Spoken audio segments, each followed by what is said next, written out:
Pada tanggal 8 Maret tahun 1942, Indonesia menjadi wilayah pendudukan Jepang.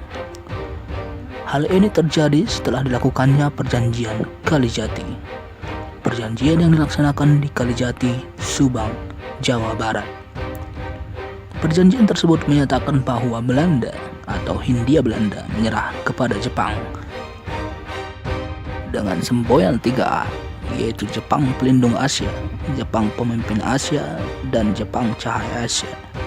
Pemerintah pendudukan Jepang mencoba menarik simpati bangsa Indonesia.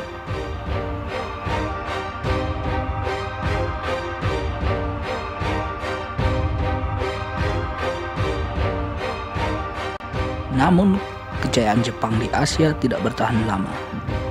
Pihak sekutu yang terdiri dari Inggris, Amerika Serikat, dan Belanda melakukan serangan balasan.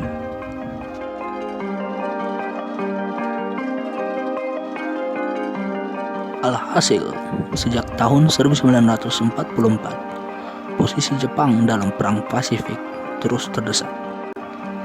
Pertahanan Jepang sudah rapuh. Banyak kota di Indonesia diserbu oleh sekutu, seperti Ambon, Makassar, Manado, dan juga Surabaya. Bahkan beberapa pulau di sekitar Irian yang kini dikenal dengan Papua telah jatuh ke tangan sekutu. Dalam bayang-bayang kekalahan yang semakin jelas dan nyata, Jepang terus berusaha menarik simpati bangsa Indonesia dengan menjanjikan kemerdekaan.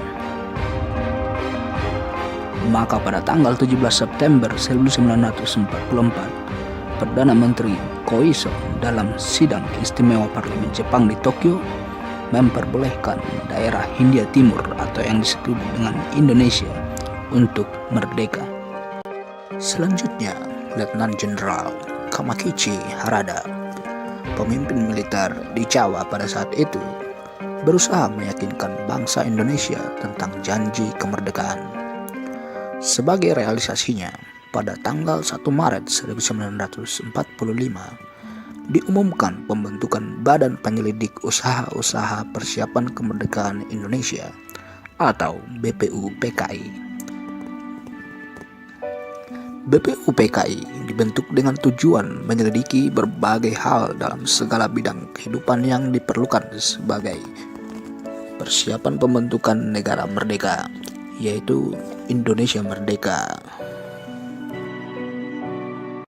Pada saat itu, Rajiman Wedyo Diningrat dipilih sebagai ketua. Ia dibantu dua orang ketua muda, yaitu Ichibangase Yoshio, orang Jepang yang menjabat sebagai Shuchokan Cirebon, dan wakil dari Indonesia, yaitu Raden Panji Suroso, yang menjabat sebagai kepala kesekretariatan. Selanjutnya, pada tanggal 29 April 1945, yang mana bertepatan dengan hari ulang tahun Kaisar Hirohito, anggota BPUPKI dilantik. Adapun anggota yang dilantik berjumlah 62 orang ditambah 7 orang Jepang, mana orang Jepang tersebut tidak memiliki hak suara. Pada saat itu, Soekarno tidak ingin menjadi ketua BPUPKI karena dia ingin lebih aktif dalam berbagai diskusi yang pada saat itu sering dia lakukan. Bendera merah putih dikibarkan di samping bendera Jepang, Hinomaru. Sejak didirikan, BPUPKI telah mengadakan sidang resmi sebanyak 2 kali. Sidang pertama dilaksanakan tanggal 29 Mei sampai dengan 1 Juni 1945. Sidang ini membahas tentang dasar negara. Sedangkan sidang kedua berlangsung dari tanggal 10 sampai dengan 17 Juli 1945. Sidang ini membahas rancangan Undang-Undang Dasar. Selain itu, terjadi pertemuan-pertemuan tak resmi oleh panitia kecil di bawah BPUPKI.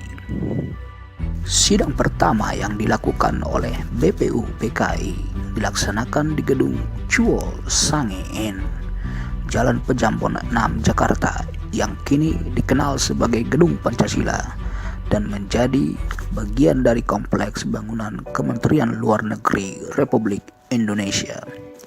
Sebenarnya sidang ini telah dibuka pada 28 Mei 1945, namun pelaksanaan pembahasan baru dimulai keesokan harinya.